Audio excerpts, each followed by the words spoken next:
Welcome to maths and science nexus. मैं कामिल। आज हम लोग करने जा रहे हैं chapter 1 class 10th science NCERT का chemical reaction in equations exercise. इसमें हम क्वेश्चन नंबर 9 से शुरू कर रहे हैं और कोशिश करेंगे कि आज पूरा कंप्लीट कर लें।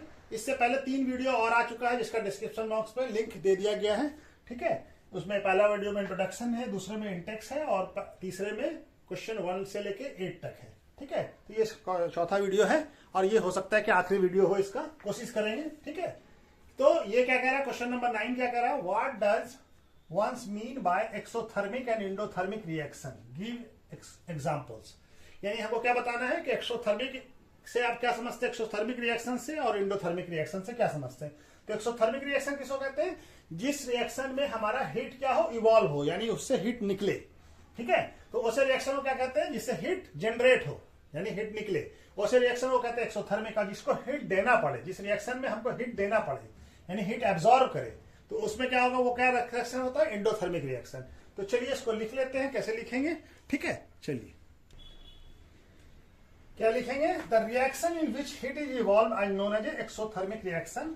जैसे एग्जांपल में हो गया burning of hydrogen in air. Air में हाइड्रोजन को बर्न करेंगे तो क्या होगा, हमारा वाटर प्रोड्यूस होगा और हीट जनरेट होगा। तो ये क्या रिएक्शन है, ये एक्सोथर्मिक रिएक्शन। इससे हीट जनरेट हो रहा है एंड हीट इवॉल्व हो रहा है, हीट निकल रहा है। ठीक है, और reaction in which heat is absorb, यानी कि हीट उसको देना पड़े, उसको heat absorb, known as endothermic reaction. जैसे कैल्शियम कार्बोनेट को हिट करेंगे तो उसमें हीटिंग करेंगे तो क्या होगा, हमारा कैल्शियम ऑक्साइड और कार्बन डाइऑक्साइड गैस निकलता है। तो ये क्वेश्चन इस तरह से लिखेंगे। ठीक है, ओके, चलिए नेक्स्ट क्वेश्चन करते हैं।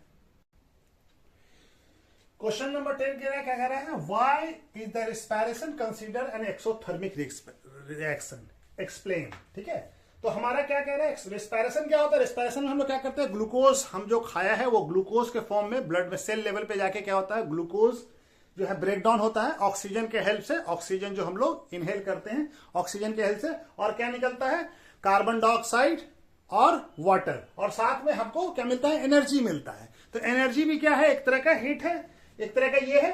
तो इसके वजह से क्या कहते हैं, इस रिएक्शन को क्या कहते हैं, एक्सोथर्मिक रिएक्शन कहते हैं। क्या है कि उसमें ग्लूकोज ब्रेक डाउन हो जाता है, कार्बन डाइऑक्साइड, वाटर और हीट के एनर्जी के फॉर्म में। तो एनर्जी के फॉर्म में मिलता है, इसी वजह से इसको क्या कहते हैं हम लोग, रेस्पिरेशन को एक्सोथर्मिक रिएक्शन कहा जाता है। तो चलिए इसको भी लिख लेते हैं। तो क्या लिखेंगे, during the respiration in the cell glucose combined with oxygen and get converted into carbon dioxide and water, और दिस रिएक्शन प्रोवाइडेड क्या मिलता है, एनर्जी मिलता है सेल को। ठीक है, तो क्या हो गया, ये हमारा इक्वेशन है जो रेस्पिरेशन का, ये ग्लूकोज है, ग्लूकोज ऑक्सीजन के साथ रिएक्ट करके कार्बन डाइऑक्साइड बन रहा, वाटर और एनर्जी दे रहा है सेल को। इसके वजह से इस रिएक्शन को क्या कहा जाता है, एक्सोथर्मिक रिएक्शन। कैसे एनर्जी मिलता है, इसके एनर्जी रिलीज होता है, तो इसके वजह से इस रिएक्शन से, इसीलिए इसको क्या कहा जाता है, हमारा कहा जाता है एक्सोथर्मिक रिएक्शन। ठीक है, चलिए नेक्स्ट क्वेश्चन करते हैं। क्वेश्चन नंबर 11 क्या कह रहा है, why are decomposition reaction called opposite of combination reaction, write the equation for these reactions. तो डिकम्पोजिशन क्या कह रहा है कि डिकम्पोजिशन रिएक्शन को क्यों कहा जाता है अपोजिट ऑफ कॉम्बिनेशन रिएक्शन, और राइट इक्वेशन लिखना है इस दोनों रिएक्शन के बारे में। ठीक है, तो देखिए डिकम्पोजिशन रिएक्शन में क्या होता है, कोई एक चीज ब्रेक होकर 2 या 2 से ज्यादा चीज बन जाता है, और कॉम्बिनेशन रिएक्शन में क्या होता है, कोई 2 या 2 से ज्यादा चीज क्या हो जाता है, मिलके 2 या 2 से ज्यादा सब्सटेंस मिलके कोई एक चीज बन जाता है। तो दोनों एक दूसरे का उल्टा हो गया, एक में एक चीज ब्रेक होकर 2 या 2 से ज्यादा चीज बन जाता है, और एक 2 या 2 चीज मिलके एक चीज बन जाता है। तो दोनों एक दूसरे के अपोजिट है। ठीक है, तो अब इसको हम लोग लिखेंगे कैसे, ये भी लिख लेते हैं। चलिए, ठीक है, क्या लिखेंगे, the reaction in which the single reactant break into 2 और more simple product is called decomposition. जिसमें जैसे ए था, ए ब्रेक होके बी और सी बन गया। अब इसका एग्जांपल क्या है, इलेक्ट्रोलाइसिस ऑफ वाटर, वाटर के साथ करंट पास कराएंगे तो क्या हो जाएगा, ये फॉर्म करेगा हाइड्रोजन और ऑक्सीजन गैस। ठीक है, ब्रेक हो जाएगा। तो ये कैसा रिएक्शन है, डिकम्पोजिशन रिएक्शन है। और क्या है, combination reaction. While the combination reaction is those reaction in which 2 or more reactant combined, 2 या 2 से ज्यादा reactant combine करके एक सिंगल प्रोडक्ट बनाए। जैसे A और प्लस B क्या बन गया, C। जैसे इसी का सेम एग्जांपल उल्टा कर दें, बर्निंग ऑफ हाइड्रोजन, जब हाइड्रोजन को बर्न करते हैं ऑक्सीजन के साथ तो क्या फॉर्म होता है, वाटर। ठीक है, जैसे ये ऑक्सीजन को हाइड्रोजन को ऑक्सीजन के साथ बर्न किया तो हमको क्या मिला, वाटर। तो ये क्या हो गया, कॉम्बिनेशन रिएक्शन हो गया। ठीक है, तो ये दोनों एक दूसरे का उल्ट अपोजिट है। ठीक है, चलिए नेक्स्ट क्वेश्चन करते हैं। क्वेश्चन नंबर 12 क्या कह रहा है, write one equation each for decomposition reaction where energy is supplied in the form of heat, light यानी सनलाइट और इलेक्ट्रिसिटी के थ्रू। तो डिकम्पोजिशन रिएक्शन लिखना है, और हीट जो है सप्लाई, एनर्जी कैसे सप्लाई होगा, या तो हीट के फॉर्म में, लाइट के फॉर्म में, इलेक्ट्रिक, तीनों का एक एग्जांपल देना है। तो हीट के फॉर्म में क्या होता है, कैल्शियम कार्बोनेट को हीट देंगे तो कैल्शियम कार्बोनेट ब्रेक होकर क्या बन जाए, कैल्शियम ऑक्साइड और हमारा कार्बन डाइऑक्साइड। लाइट के केस में सिल्वर क्लोराइड को सनलाइट के प्रेजेंस में रखेंगे तो क्या हो जाएगा, सिल्वर क्लोराइड ब्रेक होकर सिल्वर और क्लोरीन गैस उससे लिबरेट होगा। ठीक है, इलेक्ट्रिसिटी के केस में वाटर पे इलेक्ट्रिसिटी पास कराएंगे तो क्या होगा, ये ब्रेक होके हमारा क्या हो जाएगा, डिकम्पोज होके हाइड्रोजन और ऑक्सीजन लिबरेट करेगा। ठीक है, चलिए हम इसको लिख लेते हैं। तो एग्जांपल ऑफ डिकम्पोजिशन रिएक्शन जहां पे which energy supplied in the form of heat, जैसे कैल्शियम कार्बोनेट को हीट दिया तो क्या बन गया, कैल्शियम ऑक्साइड और कार्बन डाइऑक्साइड। दूसरा एग्जांपल जब लाइट के प्रेजेंस में, example of decomposition reaction which energy supplied in the form of light, silver chloride को सनलाइट के प्रेजेंस में रखा तो क्या हो गया, सिल्वर अलग हो गया और क्लोरीन गैस उससे इवॉल्व हुआ। ये क्या होगा, ये गैस के फॉर्म में है। ठीक है, ये गैस इवॉल्व हो रहा है। ठीक है, दूसरा है एग्जांपल ऑफ डिकम्पोजिशन रिएक्शन जहां पे कि एनर्जी सप्लाई किया किस फॉर्म में, इलेक्ट्रिसिटी के, वाटर के केस में, वाटर के साथ इलेक्ट्रिसिटी पास कराया वाटर पे तो वाटर ब्रेक होकर क्या हो गया, हाइड्रोजन गैस और ऑक्सीजन गैस हमारा निकला। ठीक है, तो चलिए ये हो गया। क्वेश्चन नंबर 13 क्या कह रहा है, what is the difference between the displacement and double displacement reaction. इसका एक्सप्लेन डिफरेंस बताना है, और क्या, right the equation for these reactions. तो डिस्प्लेसमेंट रिएक्शन क्या होता है, डिस्प्लेसमेंट रिएक्शन में हमारा क्या होता है, मोर रिएक्टिव मेटल्स क्या करेगा, अपने से लेस रिएक्टिव मेटल्स को डिस्प्लेस कर देगा। ठीक है, उसके साथ जो नया कंपाउंड बना लेगा, लेस रिएक्टिव मेटल्स को रिमूव करके अब दूसरा से नया ये कंपाउंड बना लेगा। और डबल डिस्प्लेसमेंट में क्या होता है, दोनों ये कंपाउंड जो है एक दूसरे के आयन के साथ एक्सचेंज कर लेता है और दूसरा आयन एक दूसरे के साथ ये जुड़ जाता है। ठीक है, तो दोनों एक दूसरे को डिस्प्लेस कर देता है, तो उसको कहते हैं डबल डिस्प्लेसमेंट। ठीक है, चलिए इसको भी लिख लेते हैं, कैसे लिखेंगे, लिखेंगे क्या, the reaction in which more reactive element displace a less reactive element to form its compound is called displacement. जैसे ए क्या कर रहा है, बी को डिस्प्लेस कर दिया और सी के साथ कंपाउंड बना लिया। ठीक है ना, तो जैसे एग्जांपल है आयरन कॉपर सल्फेट के साथ क्या किया, कॉपर को डिस्प्लेस कर दिया और खुद फेरस सल्फेट का सॉल्यूशन बन गया। ठीक है, और कॉपर को डिस्प्लेस कर दिया। तो क्यों, आयरन जो है कॉपर से मोर रिएक्टिव है, तो ये डिस्प्लेसमेंट रिएक्शन हो गया। The reaction in which two compound react by the exchange of ion to form two new compound is called double displacement. जैसे यहाँ पे ए बी बना हुआ था, तो ए से ए जो है इस आयन को, ये बी आयन जो है इसके साथ चला गया और ए का आयन जो है बी के साथ रिएक्ट कर लिया तो बन गया एडी, और यहाँ पे बी जो है सी के साथ रिएक्ट कर लिया और क्या बन गया, सी बी। जैसे एग्जांपल है बेरियम क्लोराइड सोडियम सल्फेट के साथ रिएक्ट करता है तो क्या बन जाता है, बेरियम सल्फेट का पेप्टाइड और सोडियम क्लोराइड बन जाता है एक्वस सॉल्यूशन। ठीक है, तो ये एग्जांपल है डबल डिस्प्लेसमेंट का, जिसमें दोनों एक दूसरे को एक्सचेंज कर रहे हैं। ठीक है, चलिए इसके बाद नेक्स्ट क्वेश्चन करते हैं।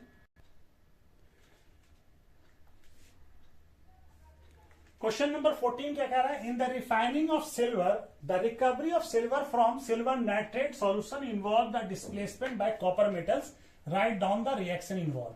तो क्या होता है कि सिल्वर को रिकवर करने के लिए, सिल्वर को रिफाइन करने के लिए, प्योर फॉर्म में सिल्वर निकालने के लिए सिल्वर नाइट्रेट सॉल्यूशन में क्या किया जाता है, कॉपर मेटल का इस्तेमाल किया जाता है। क्यों, ताकि कॉपर जो है सिल्वर को डिस्प्लेस कर दे, क्योंकि कॉपर जो है सिल्वर से मोर रिएक्टिव है और सिल्वर कॉपर से लेस रिएक्टिव है, तो कॉपर सिल्वर को डिस्प्लेस कर देगा। ठीक है, तो ये रिएक्शन है, उसको भी लिख लेते हैं सिल्वर नाइट्रेट और कॉपर के।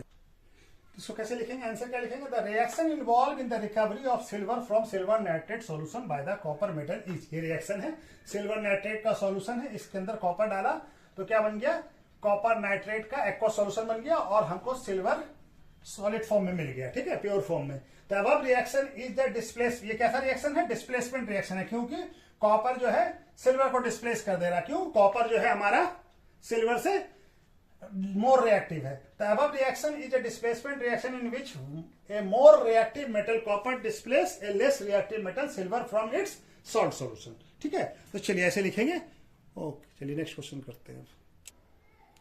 क्वेश्चन नंबर 15 क्या कह रहा है, what do you mean by the participate reaction, explain by giving example. तो पार्टिसिपेट रिएक्शन किसको कहते हैं, जब कोई सब्सटेंस हमारा, कोई रिएक्टेंट, दो रिएक्टेंट रिएक्ट करे और उसके बाद एक सब्सटेंस जो है पार्टिसिपेट के फॉर्म में बने। पार्टिसिपेट किसको कहते हैं, इनसॉल्युबल सब्सटेंस, जो कि हमारा क्या हो, सॉल्युबल नहीं हो सॉल्यूशन में, ठीक है, और वो क्या हो, नीचे सेटल डाउन हो जाए, उसको कहते हैं पार्टिसिपेट, इनसॉल्युबल सब्सटेंस। ठीक है, जैसे हमारा एग्जांपल है, सोडियम सल्फेट के साथ बेरियम क्लोराइड को रिएक्ट कराते हैं तो बेरियम सल्फेट का पार्टिसिपेट फॉर्म होता है और सोडियम क्लोराइड का एक्वस सॉल्यूशन मिलता है। ठीक है, तो चलिए इसको भी लिख लेते हैं हम लोग।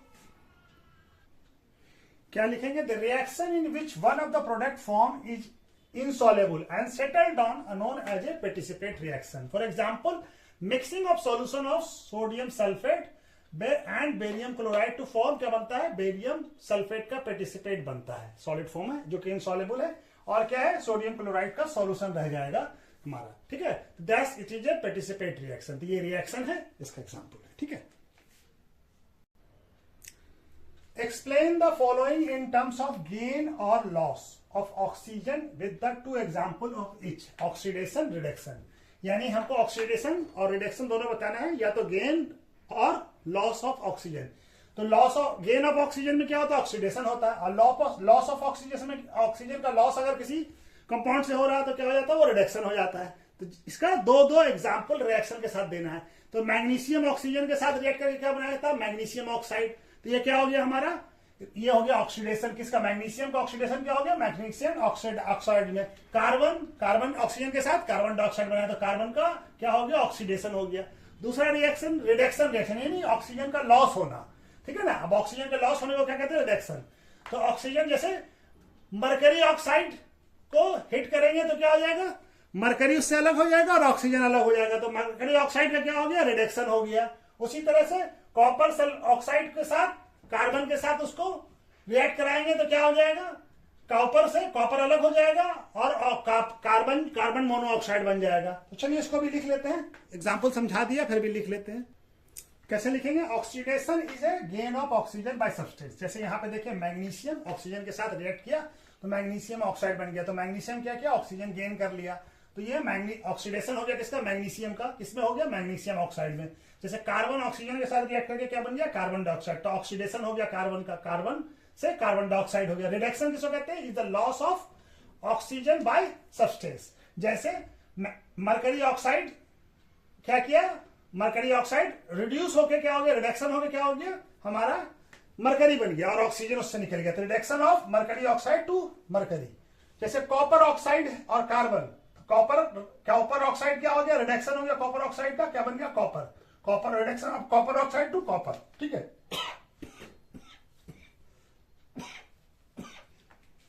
चलिए तब हो गया। क्या कह रहा है question number 17, A Sandy brown colour element x on heating in air become black in colour, name the element x and the black colour form compound form. क्या बनता है, ब्लैक कलर। तो ये क्या होता है, सैंडी ब्राउन कलर का element कौन सा होता है, जिसको, जो हमारा क्या है, एक्स क्या है, एक्स है कॉपर। कॉपर को एयर के साथ एयर में बर्न करते हैं तो क्या बन जाता है, कॉपर ऑक्साइड। ठीक है, जो ब्लैक कलर का होता है। ठीक है, चलिए इसको भी लिख लेते हैं। क्या लिखेंगे, x is a compound copper which is the Sandy brown colour metal and heating in air it's form copper oxide which is the black in colour. The chemical reaction क्या है, कॉपर ऑक्सीजन के साथ hit देने से क्या होता है, copper oxide बन जाता है। और ये कॉपर कैसा होता है, सैंडी ब्राउन, और ये कॉपर ऑक्साइड कैसा होता है, ब्लैक कलर का। ठीक है, चलिए क्वेश्चन नंबर 18 क्या कह रहा है, why do we apply paint on a iron articles. तो पेंट क्यों करते हैं आयरन आर्टिकल्स पे, तो आयरन आर्टिकल्स को क्या करता है, आयरन आर्टिकल्स को अगर एयर क्या करता है, पेंट क्या करता है, कोटिंग प्रोवाइड करता है, जिसकी वजह से आयरन जो है डायरेक्ट कांटेक्ट में नहीं आ पाता है एयर और मॉइस्चर से, जिससे क्या होता है, इससे रस्टिंग में प्रिवेंट होता है, रस्टिंग से बचता है। और रस्टिंग क्या है, डिस्ट्रक्शन है मेटल का, मेटल को खराब करता है। तो इसलिए अगर हम उस पर पेंट अप्लाई कर देते हैं तो क्या होता है, वो पेंट जो है एक कोटिंग लेयर बन जाता है जो आयरन और एयर या मॉइस्चर से कांटेक्ट में नहीं आने देता, जिसकी वजह से आयरन क्या होता है, रस्टिंग से बच जाता है, तो आयरन खराब होने से बच जाता है। तो ये करता है, चलिए इसको भी लिख लेते हैं। क्या लिखेंगे, we apply paint on iron articles to prevent from rusting. क्या करते हैं, अप्लाई करने से रस्टिंग से प्रिवेंट हो जाता है, बच जाता है। A coating of a paint on a iron article act as a barrier, जो बैरियर बन जाता है, does not allow iron surface to come contact with moisture and air, hence rusting is prevent, rusting से बच जाता है। चलिए ये बैक हो गया। क्वेश्चन नंबर 19 क्या कह रहा है, oil and fat containing food item are flushed with nitrogen, यानी ऑयल और फूड का जो पैकेट होता है उसके अंदर नाइट्रोजन गैस क्यों डाला जाता है।